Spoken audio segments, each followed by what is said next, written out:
आइए, एक और मार्केट जिसको देखकर हम बार बार संकेत लेने की कोशिश करते हैं वो है अमेरिका। ट्रम्प साहब के आने के बाद लाइफ हाई पर लाइफ हाई बन रहा है, लेकिन आजकल हम बहुत ज़्यादा प्रसन्न नहीं, क्योंकि ट्रम्प साहब के आने के बाद लगता है कि वो जो कुछ करेंगे अमेरिका की भलाई के लिए करेंगे।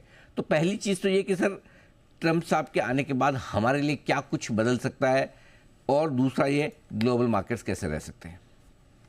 अनिल भाई, आपने बिल्कुल सही कहा कि ट्रंप एडमिनिस्ट्रेशन के लिए अमेरिका फर्स्ट वही मोटो रहेगा। बट हमें अमेरिका को कन्विंस करना है कि हमारे साथ दोस्ती रखेंगे तो हम विन विन सिचुएशन खड़ी कर सकते हैं। आज अमेरिका में हेल्थ केयर कॉस्ट बहुत महंगी है। उस महंगी हेल्थ केयर कॉस्ट को नीचे लाने में भारत का सबसे बड़ा योगदान है।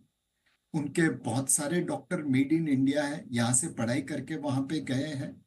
उनकी तकरीबन आधी सी generic medicine made in India बनती है, और हम बड़े सस्ते दाम पे उनको देते हैं।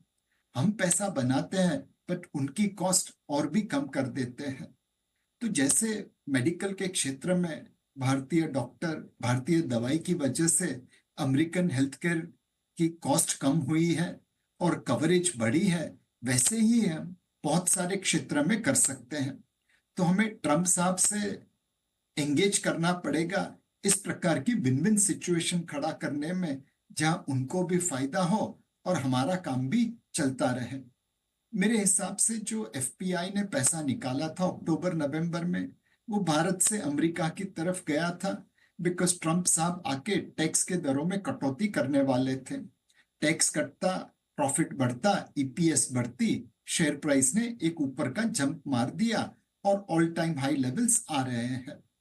भारतीय मार्केट थोड़ी महंगी लग रही थी, लोगों ने थोड़ा प्रॉफिट बुक कर लिया, रुपया भी 1-2% गिर गया।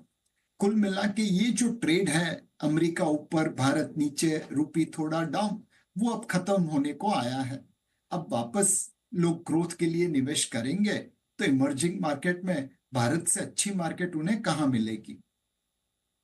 ये बात ठीक है, भारत